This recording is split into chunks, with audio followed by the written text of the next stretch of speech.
The encounters with Carter Ellison became a weekly nightmare that Madison couldn't escape. Every Tuesday and Thursday, like clockwork, he would arrive at the Sterling Club, take his seat at table 12, and proceed to systematically dismantle her self-worth with surgical precision. His complaints grew more elaborate and more personal. The water wasn't cold enough. Her posture was unprofessional. Her smile looked forced, which it was because smiling at a man who seemed to despise your very existence required every ounce of acting ability she possessed. But it was the tips that hurt most. 0 every single time, accompanied by increasingly cruel notes. Try harder next time. Mediocrity is a choice. Service industry might not be for you. Each receipt was a small paper knife, carefully twisted to inflict maximum psychological damage. 3 weeks after the "people like you disgust me" incident, Madison was having the worst day of her life. It was her mother's birthday, the first since Elna had passed away.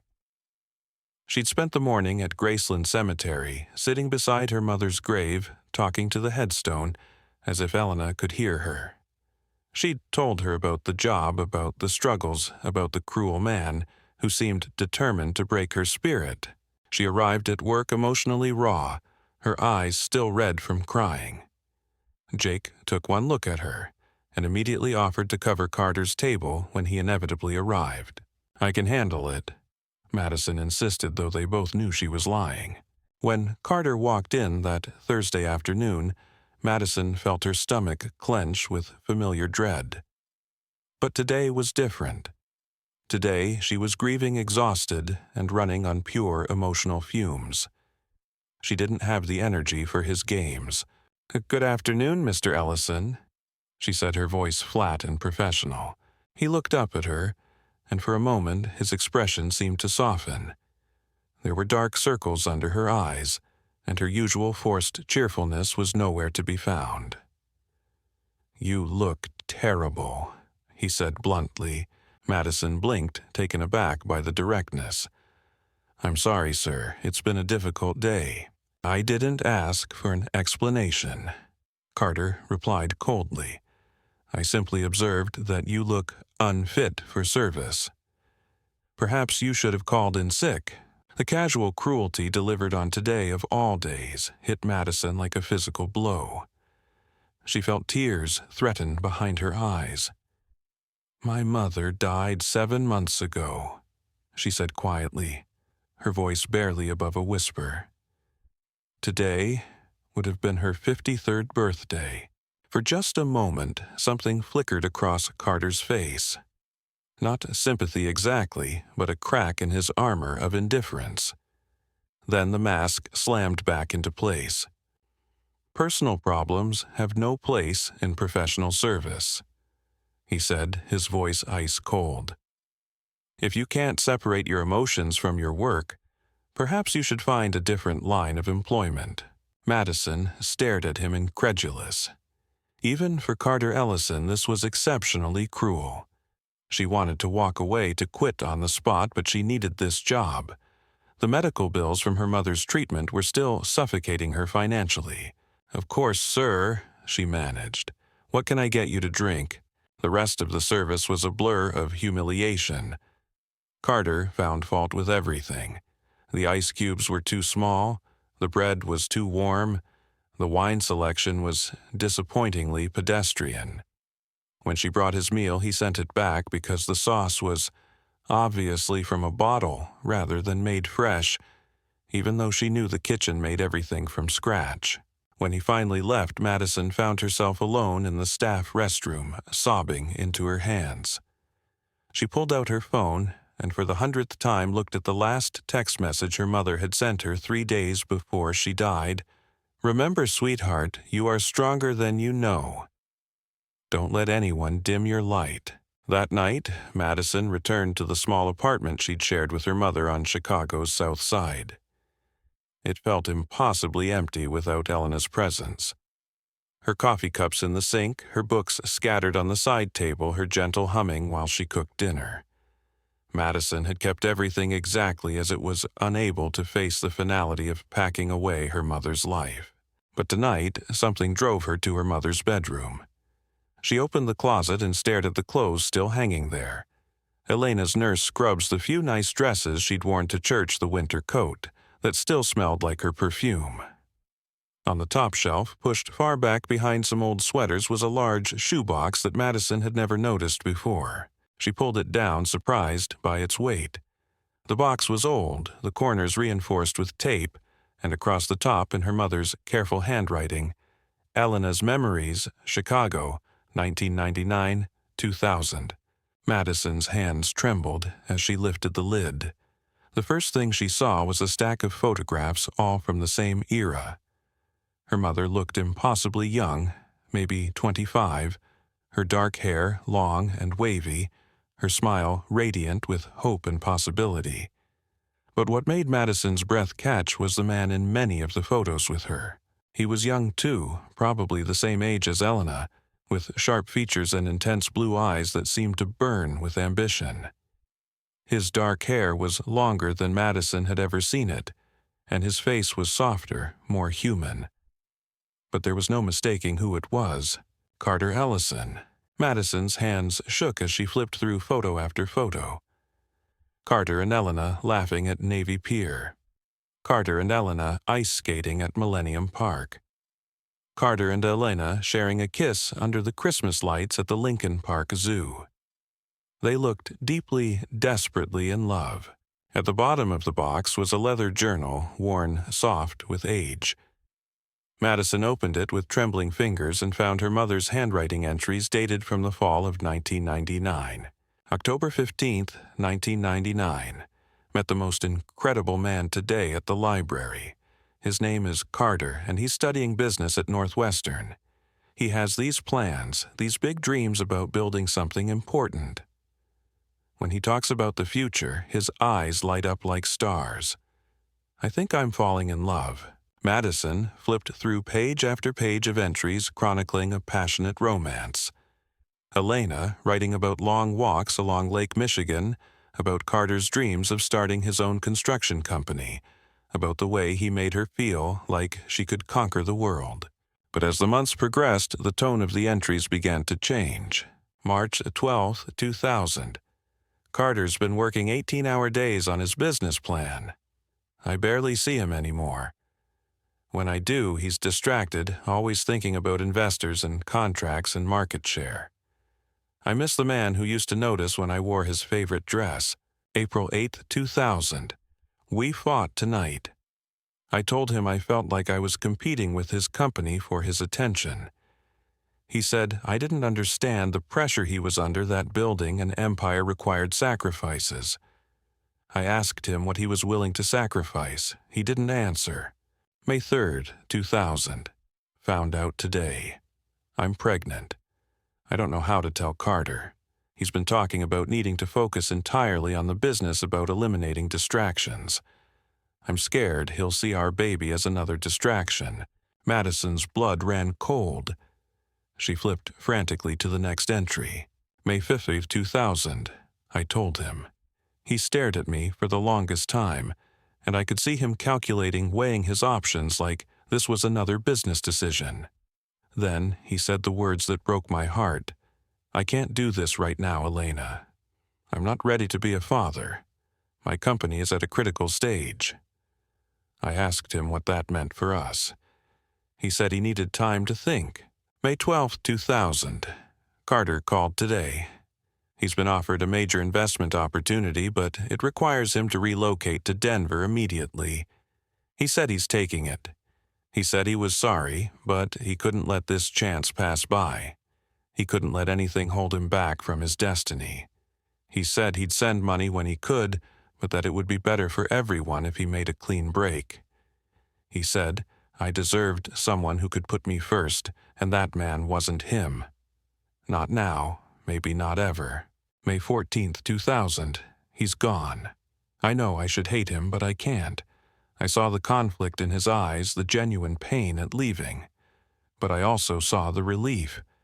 In his mind, he was choosing between love and success success won. I'm going to raise this baby on my own. I'm going to give her everything he couldn't. Stability, presence, unconditional love. I'm going to protect her from the disappointment of waiting for someone who might never choose her. Madison's hands were shaking so violently she could barely hold the journal. The final entry was dated just 2 weeks before Madison's birth, February 3, 2001. Decided on a name today. Madison Elena Parker. I'm taking back my maiden name and she'll have it too. Carter Ellison will never know he has a daughter, and maybe that's for the best. Men like him don't change. They just find new things to sacrifice for their ambition. Madison dropped the journal as if it were on fire. 24 years. For 24 years, she had wondered about her father had created elaborate fantasies about why he wasn't in her life. Her mother had always said he was someone from long ago who wasn't ready to be a father, but had refused to give details. Now, she knew the truth. Her father was Carter Ellison, the man who had been psychologically torturing her twice a week for over a year. The man who had called her disgusting. The man who seemed to take pleasure in making her feel worthless. And he had no idea she existed. The irony was so cruel, it was almost laughable. All this time she'd been serving her own father, and he'd been treating her like dirt beneath his feet. All those cutting remarks, all those deliberate humiliations, delivered by the man whose DNA she carried. Madison ran to the bathroom and was violently sick, her body rejecting the awful truth along with everything else. When the nausea passed, she sat on the cold tile floor and tried to process what this meant. Carter Ellison was her father. The revelation changed everything and nothing at the same time. It explained why she sometimes caught him looking at her strangely, as if something about her face troubled him. She had Elena's features, but she had inherited Carter's eyes, those same piercing blue eyes that had dismissed her so coldly. But knowing the truth didn't make his cruelty easier to bear. If anything, it made it worse. This was the man who had abandoned her mother when she needed him most. This was the man who had chosen his ambition over his own child. And now, by some cosmic joke, their paths had crossed again, and he was unknowingly continuing to reject her. Madison spent the rest of the night poring over the photos and journal entries, trying to reconcile the passionate young man in the pictures with the cold tyrant she knew today. What had happened to transform someone capable of love into someone who seemed incapable of basic human decency? As dawn broke over Chicago, Madison made a decision that would change both their lives forever. She was going to tell him the truth, not because she wanted his money or his recognition, but because she needed to understand. She needed to know if there was any trace left of the man her mother had fallen in love with, or if that person had been completely consumed by the monster he'd become. But first, she had to figure out how to survive the revelation that her worst enemy was also her father. The next morning, Madison arrived at the Sterling Club feeling like a ghost of herself. She'd barely slept, her mind churning with the devastating discovery. Every time she closed her eyes, she saw Carter's face, both the young, loving version from the photographs and the cold, cruel man who had made her life miserable. Jake took one look at her and immediately pulled her aside. "Okay, what's wrong? And don't tell me it's nothing, because you look like you've seen a ghost." Madison started, then stopped. How could she possibly explain this? "I found some old photos of my mom last night. It's just bringing up a lot of grief.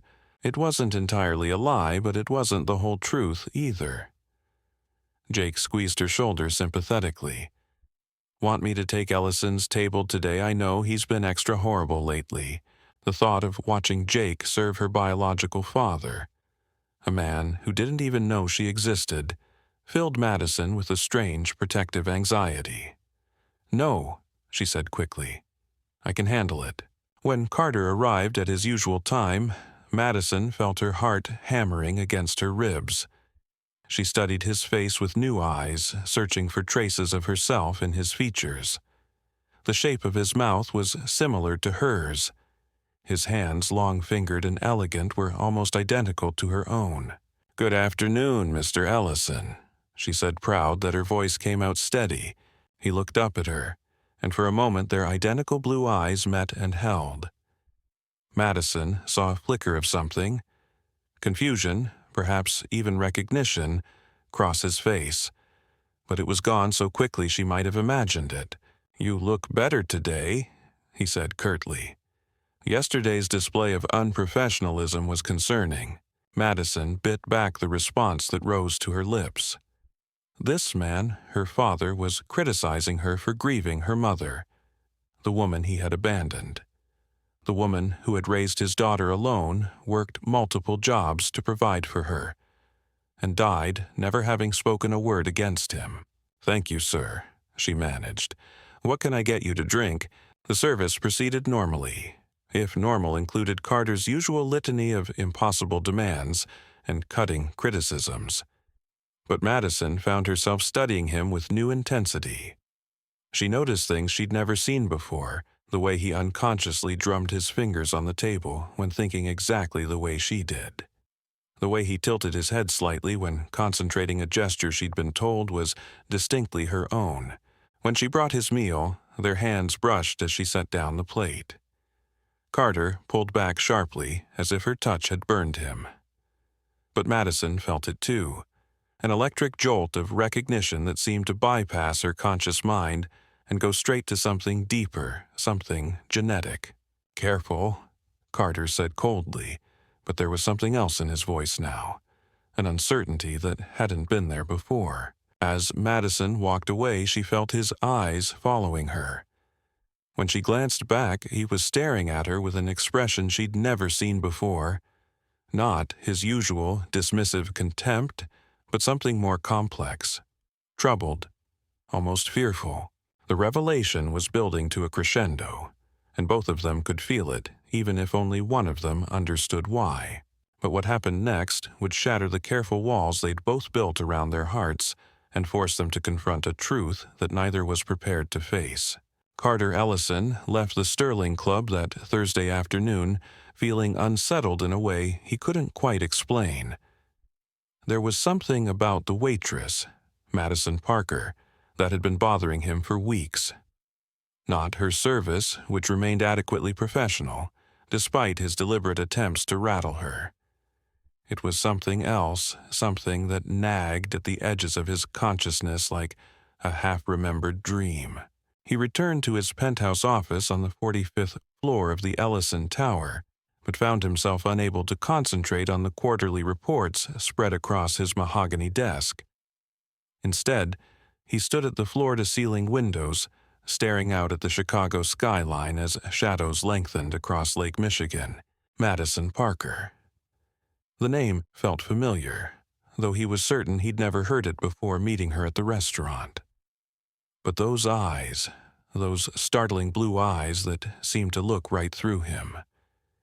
Where had he seen eyes like that before? A soft knock on his door interrupted his thoughts. His executive assistant, Patricia Williams, entered carrying a thick file folder. "The Morrison construction contracts are ready for your signature, Mr. Ellison," she said, setting the folder on his desk. Patricia had worked for him for 12 years and was one of the few people who could read his moods. "Sir, if you don't mind me saying, you seem distracted today. Is everything all right?" Carter turned from the window, his expression carefully neutral. "Patricia, I need you to do something for me." Discreetly. She raised an eyebrow but remained professional. "Of course, sir. There's a waitress at the Sterling Club, Madison Parker. I want you to run a background check on her. Full employment history, education, family background, everything." Patricia's expression didn't change, but Carter caught the slight pause before she responded. "May I ask the nature of this inquiry, sir? Is there a security concern?" "Personal curiosity," Carter replied curtly. "And Patricia, complete discretion. This doesn't leave this room." Within 2 hours, Patricia returned with a comprehensive file. Carter opened it with hands that trembled almost imperceptibly, though he couldn't have said why.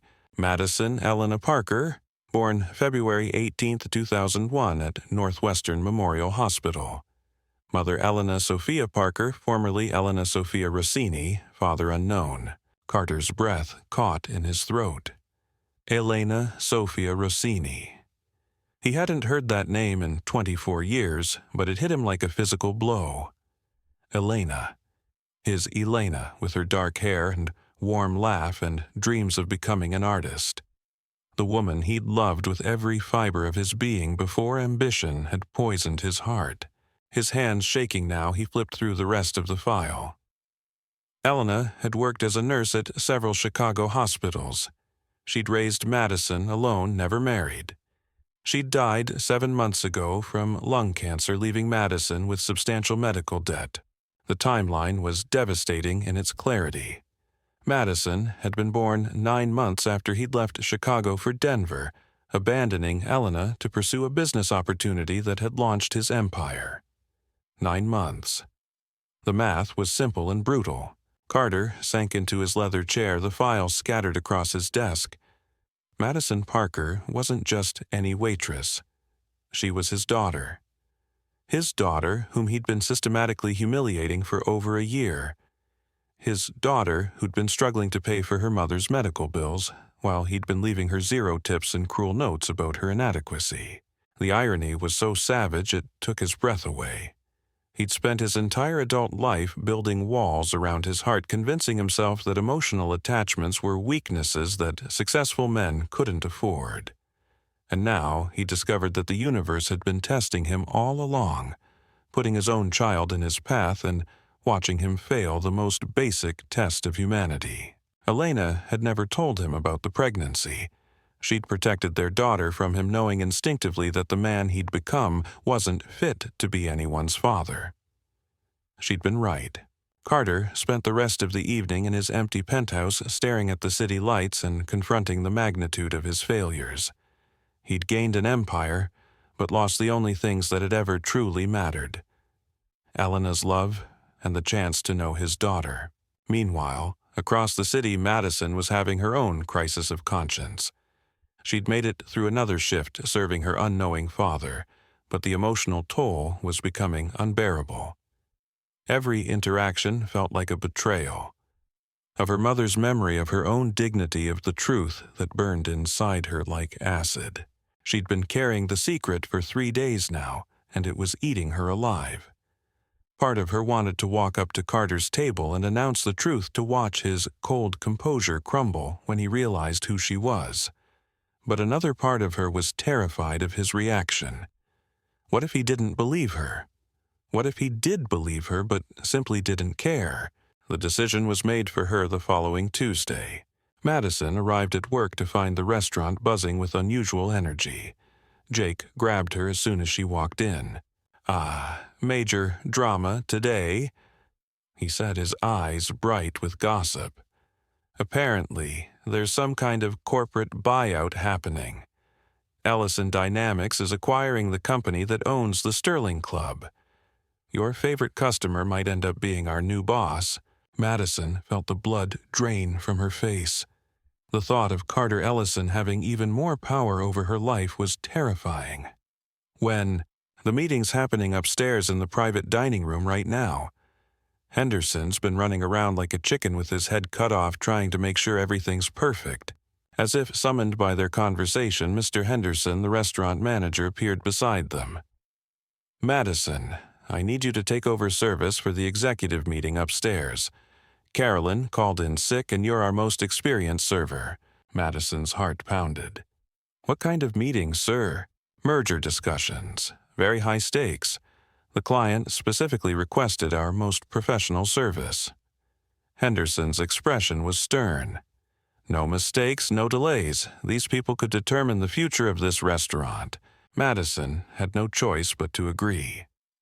She adjusted her uniform, checked her appearance, and took the service elevator to the private dining room on the restaurant's upper level. Through the frosted glass doors, she could see figures seated around a long conference table. She knocked softly and entered, pushing a cart laden with coffee service and pastries. The room fell silent as she appeared.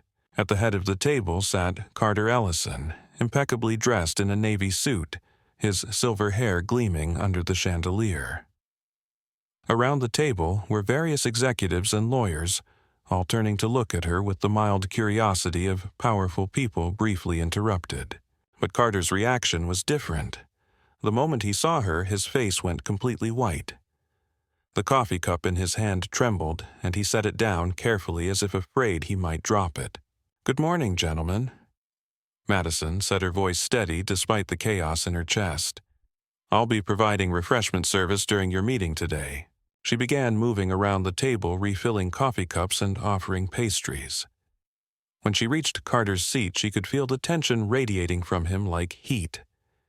His blue eyes, so identical to her own, were fixed on her face with an intensity that made her hands shake. As she poured his coffee, he spoke in a voice so low only she could hear, "What's your mother's name?" Madison's hand stilled on the coffee pot. Around the table, the executives were deep in discussion about profit margins and market penetration, unaware of the personal drama unfolding in their midst. "Elena," she whispered back, meeting his gaze directly. "Elena Rossini." Carter's face crumpled almost imperceptibly. For just a moment, the mask of cold authority slipped, revealing a depth of pain and regret that took Madison's breath away. "Is she—" he began but couldn't finish the question. "She died 7 months ago," Madison said softly. "Cancer." Carter closed his eyes as if absorbing a physical blow. When he opened them again, they were bright with unshed tears. "I'm sorry," he whispered. "I'm so sorry." The weight of those words, coming from the man who had made her life miserable, who had unknowingly rejected his own daughter over and over again, was overwhelming. Madison felt her own eyes fill with tears. "Sir," one of the executives was saying. "Mr. Ellison, do you need a moment?" Carter straightened in his chair, the mask sliding back into place with practiced ease. "I'm fine. Please continue." But Madison could see the tremor in his hands, the slight pallor that remained beneath his tan. He knew. He finally knew who she was. The rest of the meeting passed in a blur.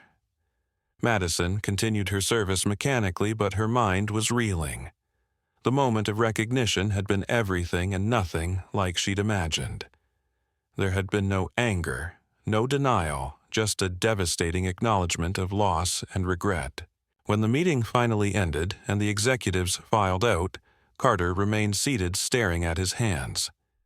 Madison began clearing the table, acutely aware that they were now alone. "Madison," he said quietly, and hearing her name in his voice for the first time sent a shiver through her. "We need to talk." She paused in her clearing a coffee cup suspended in her hands. "Do we?" He looked up at her, and she saw something she'd never seen before in his face. Vulnerability. "Please. Not here, not like this. But we need to talk." Madison set down the cup carefully. 24 years of wondering about her father had led to this moment. 24 years of her mother's silence, of her own questions, of building fantasies about the man who'd given her life, but never been part of it. "Why?" she asked, surprised by the steadiness of her own voice.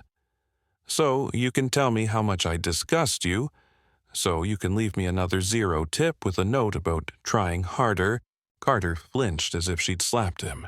"You don't understand." "I understand perfectly," Madison interrupted, years of hurt finally finding their voice.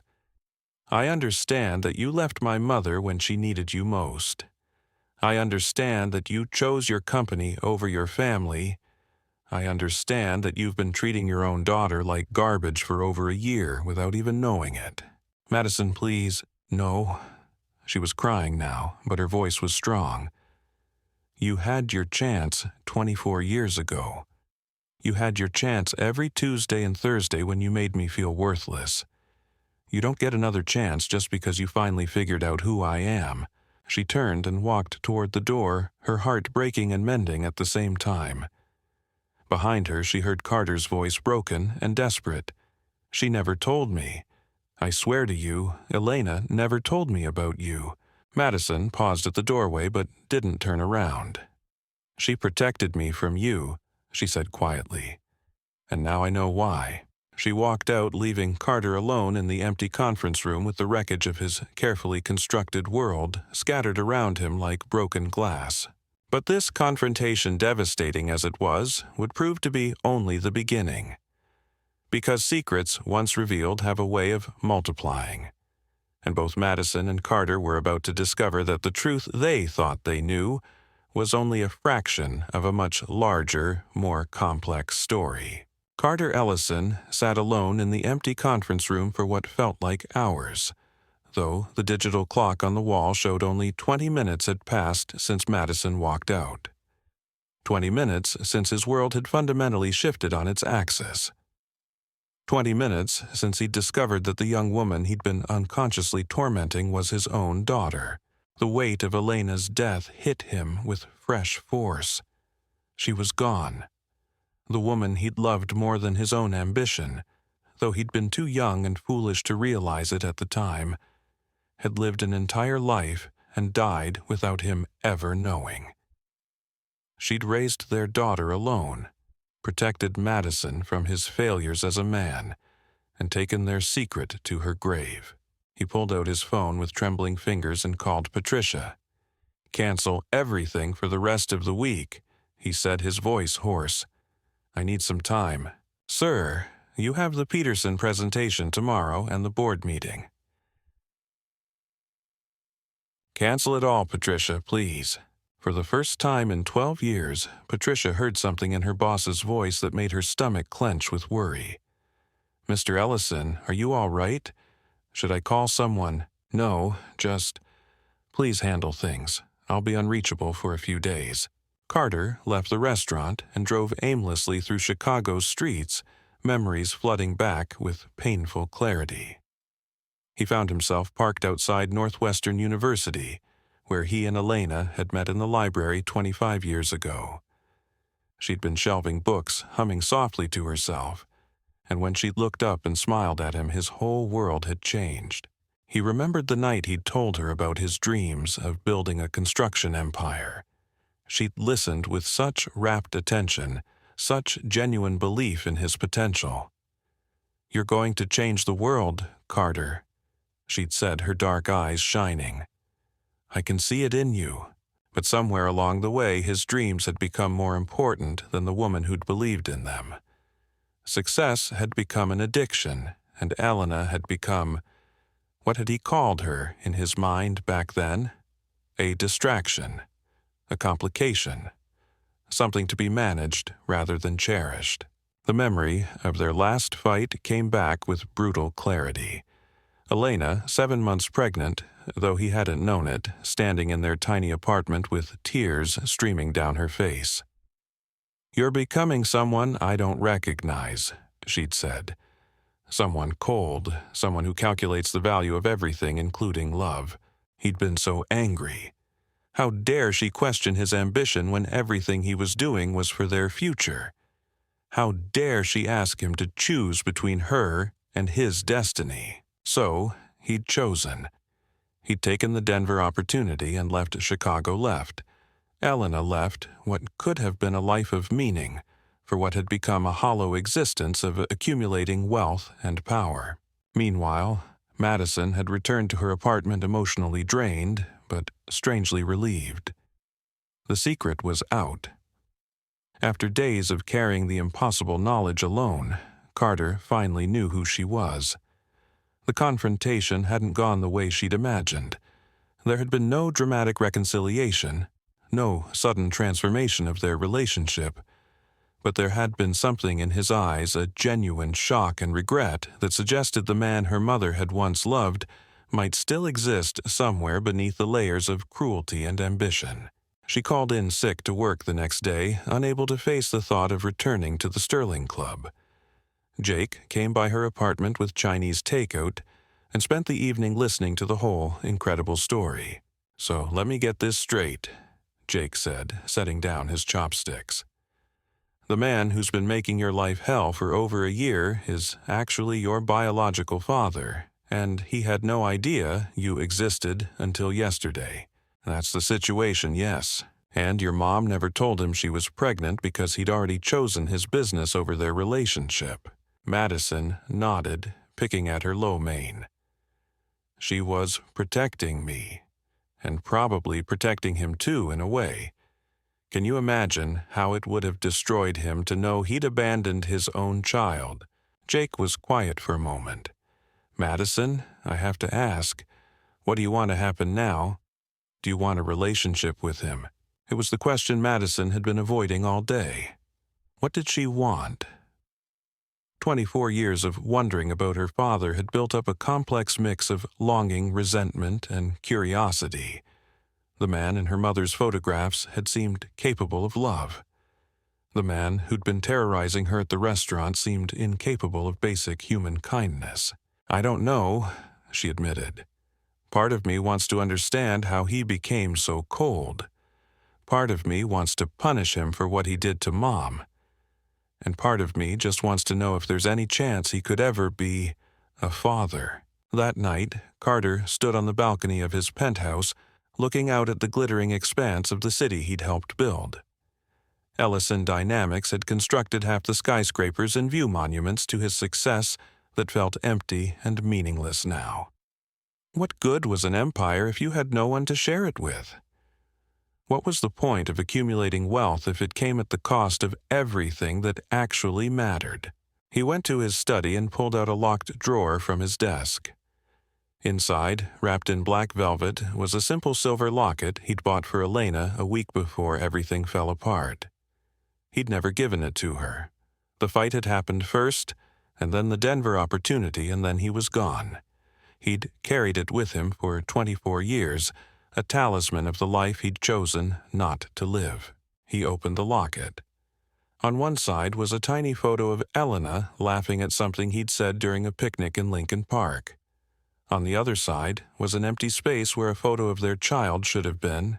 For the first time since Elena's death, Carter Ellison broke down and cried. The next morning, Madison woke to find a large manila envelope that had been slipped under her apartment door. Her name was written on it in Carter's distinctive handwriting. Inside was a letter and something wrapped in tissue paper. Madison, I know I have no right to ask for your time or attention after the way I've treated you. I know that my ignorance of who you were doesn't excuse the cruelty I've shown you. But I need you to understand something. The man who hurt you is not the man your mother fell in love with. That man died a long time ago, killed by his own ambition and stupidity. I've spent the last 24 hours trying to figure out how to undo 24 years of damage, and I realize it's impossible. I can't bring your mother back. I can't give you the father you deserved to have growing up. I can't take back the pain I've caused you or the opportunities I've stolen from both of us. But I can tell you the truth.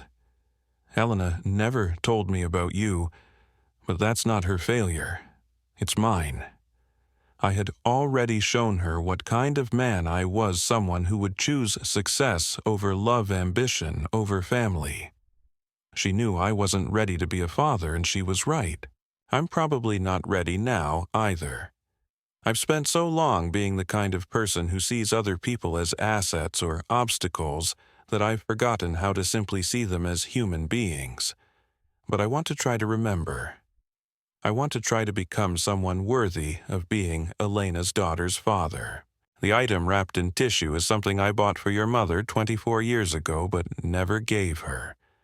I've carried it with me ever since as a reminder of my failures. Now I want you to have it not as an apology.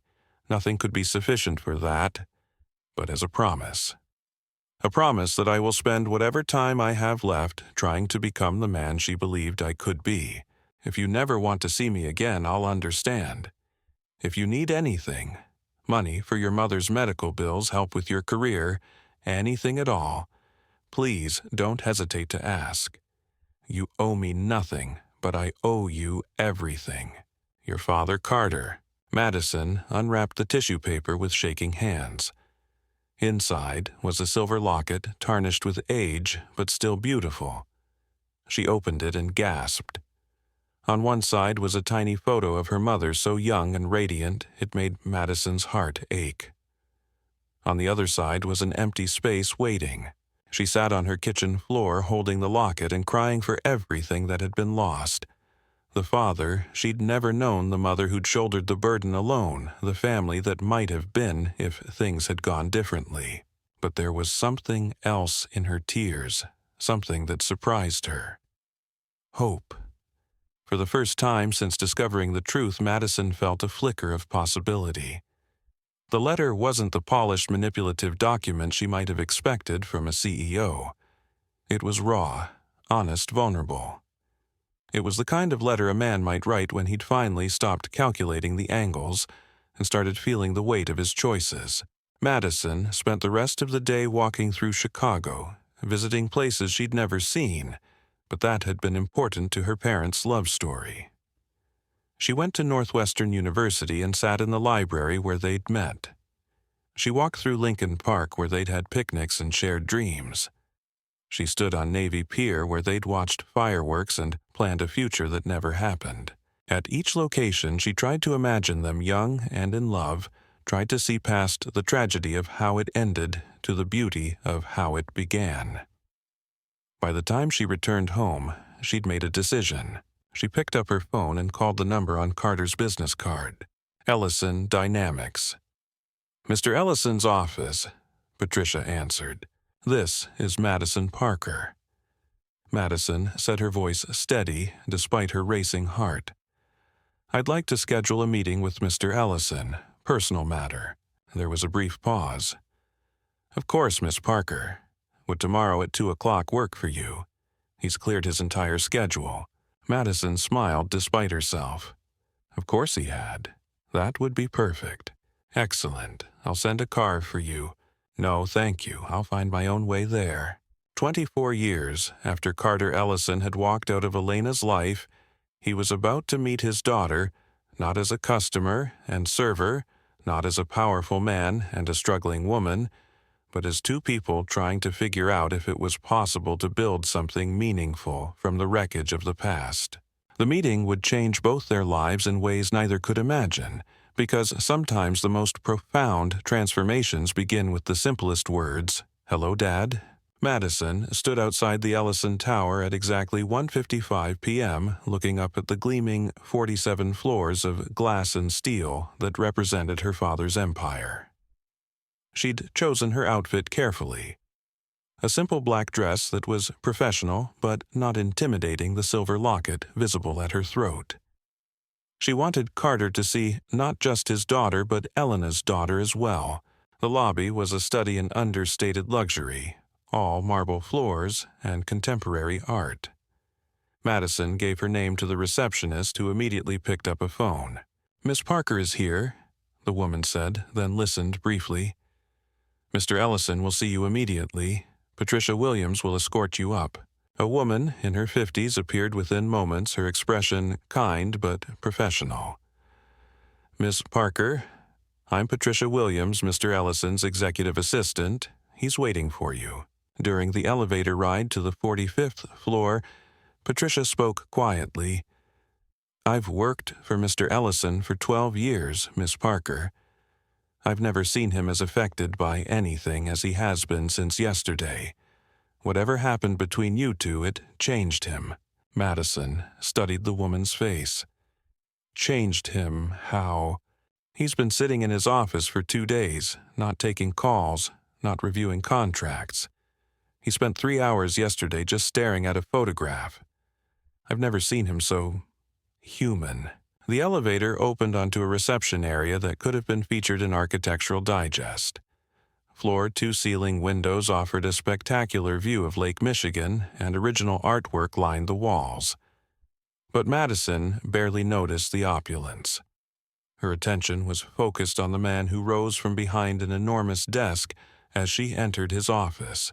Carter looked like he'd aged 5 years in 2 days. His usually perfect hair was slightly disheveled, his expensive suit wrinkled as if he'd slept in it. But his blue eyes, so like her own, were clear and intense, fixed on her face with an expression of wonder and desperate hope. "Madison," he said, her name coming out like a prayer. "Thank you for coming." They stood there for a moment, 20 feet apart, two strangers connected by blood and history in a chasm of lost time. Madison was struck by how different he seemed from the cold tyrant who'd tormented her at the restaurant. This man looked vulnerable, uncertain, almost fragile. "I got your letter," she said finally, "and the locket." Carter's gaze dropped to the silver chain at her throat, and something in his expression cracked. "She's beautiful in that picture," he said softly. "She was always beautiful, but there, she looks so happy." "She was happy then," Madison replied. "The question is whether she ever could have been happy with you." The words were direct, perhaps even cruel, but Carter didn't flinch. "No," he said simply, "not with the man I became. But maybe with the man I could become." He gestured to a seating area near the windows away from the imposing formality of his desk. They sat across from each other in leather armchairs, the city sprawling below them like a glittering map. "I've been thinking about the day I left Chicago." Carter began, his voice quiet but steady. "Your mother begged me not to take the Denver opportunity. She said we could build something together here, that love was more valuable than money. I told her she was being naive. I told her she didn't understand the pressure I was under to succeed." He paused, staring out at the skyline. "The truth was, I was terrified. Terrified of failing. Terrified of being ordinary, terrified of ending up like my father. A good man who worked his whole life and had nothing to show for it but a small house and a bunch of regrets. I thought if I just accumulated enough wealth, enough power, enough success, I'd be safe from that fate." Madison watched his profile as he spoke, seeing glimpses of the young man from her mother's photographs. "What happened in Denver? I succeeded," Carter said with bitter irony. "Beyond my wildest dreams. The business took off. I made my first million within 2 years, and I kept climbing. But every rung of the ladder felt hollow. I kept thinking about Elena, about the life I'd given up. I told myself I'd made the right choice, that I'd go back for her when I was established enough, successful enough to deserve her. But you didn't. I was too proud. And as the years went by, I convinced myself she was better off without me. I became someone who saw emotions as weaknesses, relationships as liabilities. I built walls around my heart so high that eventually I forgot there was anything worth protecting inside them." Madison felt a complex mix of emotions as she listened. Part of her wanted to feel sorry for him, but another part remembered the medical bills that had consumed her mother's final years, the exhaustion in Elena's eyes, as she worked double shifts to provide for them both. "You could have come back," she said. "Any time in the last 24 years you could have tried to find her." Carter nodded, accepting the accusation. "You're right. I was a coward. I convinced myself that Elena had moved on, found someone better, built a life that didn't include me. It was easier than facing the possibility that I destroyed the best thing that ever happened to me." He turned to look at Madison directly. "But I want you to know. If I had known about you, if Elena had told me she was pregnant, I would have come back. I would have tried to be the father you deserved." "Would you?" Madison asked, and there was a challenge in her voice. "Or would you have seen me as another distraction from your empire?" The question hung in the air between them. Carter was quiet for a long time, and Madison could see him grappling with an honest answer. "I don't know," he said finally. "And that honesty is the only gift I can give you right now. I don't know if I would have been strong enough then to choose love over ambition.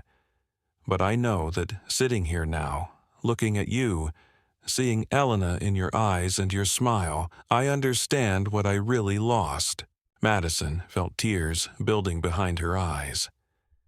"She never stopped loving you," she said quietly. "Not completely. I found her diary, read about your relationship. Even after you left, even when she was raising me alone, she never spoke badly about you. She protected your memory, told me my father was someone who wasn't ready to be a parent, but that it wasn't his fault." Carter's composure finally broke. Tears streamed down his face as the full weight of Elena's grace and generosity hit him. "She was protecting you from me," he whispered. "She knew what I'd become." Maybe," Madison said. "Or maybe she was leaving the door open for this moment. Maybe she knew that someday we'd find each other." They sat in silence for several minutes, both lost in their own thoughts. Finally, Carter spoke. "I want to make amends," he said. "Not just to you, but to Elena's memory. I want to do something meaningful with all this wealth I've accumulated. Something that would honor the woman she was and the daughter she raised." Madison looked at him with curiosity. "What did you have in mind?" Carter reached into his desk drawer and pulled out a thick folder. "I've been working on this since yesterday. A foundation in Elena's name focused on providing health care support for single mothers battling cancer. Full medical coverage, child care assistance, educational scholarships for their children." He handed her the folder. "I want you to run it. Not because you're my daughter, but because you understand what it means to watch someone you love suffer while fighting an impossible battle. You understand what Elena went through." Madison opened the folder, scanning the preliminary documents. The initial funding amount made her gasp. $50 million with a commitment to grow the endowment significantly over time. "This is," she began, then stopped, overwhelmed. "It's not enough," Carter said. "Nothing could ever be enough to make up for what I failed to do. But it's a start. It's a way of ensuring that other women don't have to face what Elena faced alone." Madison looked up at him, seeing something in his expression she'd never seen before at the restaurant. Genuine humility. "You'd really trust me with something this important? Madison, you spent over a year serving my meals while I treated you with unconscious cruelty, and you never once lost your dignity or your grace. You have Elena's strength and her heart. There's no one I'd trust more."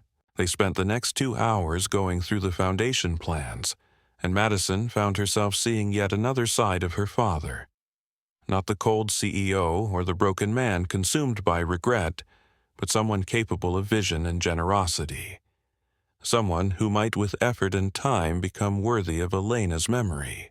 As the meeting wound down, Carter stood and walked to his window. "Madison, I need you to understand something. I'm not asking to be your father. I lost that right 24 years ago. I'm asking for the chance to be someone you might eventually call a friend. Someone who can honor your mother's memory by trying to become the man she believed I could be." Madison joined him at the window, both of them looking out at the city where their parents had fallen in love and lost each other. "It won't be easy," she said. "I can't just forget how you treated me at the restaurant. I can't pretend those months of humiliation didn't happen." "I know," Carter replied, "and I'll spend the rest of my life making amends for that. Not just to you, but to every person I've treated as less than human in my climb to the top." Madison thought about her mother, about the grace Elna had shown in protecting both of them from bitterness and resentment. Mom always said that forgiveness wasn't about the person who hurt you. It was about freeing yourself from carrying their poison. Carter turned to look at her. "Are you saying you can forgive me?" "I'm saying I can try," Madison replied. "But this has to be real. If we're going to build some kind of relationship, it has to be based on honesty and respect. You can't try to buy my affection with money or power." "I understand." Madison reached up and touched the locket at her throat. "There's an empty space in here where a photo should go. Mom kept it empty all these years. Maybe it's time to fill it." Carter's eyes filled with tears again. "I'd like that," he whispered. 6 months later, the Elena Rossini Foundation held its first annual gala at the Sterling Club. Madison, now the foundation's executive director, stood on the small stage, addressing a room full of Chicago's elite, many of whom had witnessed her serving coffee and enduring Carter's cruelty just a year before. When my mother was diagnosed with lung cancer, Madison said, her voice clear and strong, she faced a choice that no parent should have to make: spend her savings on treatment and leave her child with debt, or accept a death sentence to protect her family's financial future. In the audience, Carter sat at table 12, the same table where he'd once tormented his own daughter. Now he watched her with obvious pride as she commanded the room with her eloquence and passion. Elena Rossini chose to fight. Madison continued, but she fought alone, working double shifts between chemotherapy sessions, hiding her pain so her daughter wouldn't worry. She shouldn't have had to face that battle without support. No parent should. The gala raised over $2 million that night, bringing the foundation's total funding to nearly $60 million. Madison had quit her job at the Sterling Club, but not before implementing a new policy requiring all management to undergo empathy training, a policy Carter had quietly funded. After the event, father and daughter sat alone at table 12, sharing a bottle of champagne as the city lights twinkled below them. "Your mother would be so proud," Carter said, raising his glass. "Not just of what you've accomplished, but of who you are. You have her heart, her strength, her grace." Madison smiled, touching the locket that now held photos of both her parents. Elena on one side, Carter on the other, taken during their foundation work together. "She'd be proud of you, too. You've become the man she always believed you could be." Carter shook his head. "I'm trying to become that man. Every day I'm trying." "That's all any of us can do," Madison replied.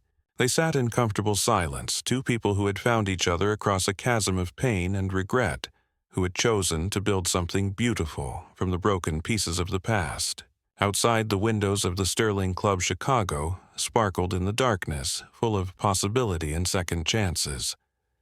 And at table 12, a father and daughter continued the conversation that had begun 25 years too late, but wasn't too late to matter. The foundation would go on to help thousands of families, ensuring that no parent would have to choose between treatment and their child's future. Carter would step down as CEO of Ellison Dynamics to focus on philanthropy, finally understanding that true success wasn't measured in dollars but in lives changed. And Madison would carry forward her mother's legacy of grace and forgiveness, proving that sometimes the greatest victories come not from defeating our enemies but from transforming them into family. Their story reminds us that it's never too late to choose love over ambition, connection over conquest, and healing over hurt. Sometimes the most profound transformations begin with the simplest recognition that the person standing in front of us is not just another obstacle or opportunity, but someone deserving of our humanity. In a world that often seems divided by barriers of class, wealth, and status, Madison and Carter's journey proves that our deepest connections transcend all artificial boundaries. Blood may make us related, but love, forgiveness, and genuine effort make us family.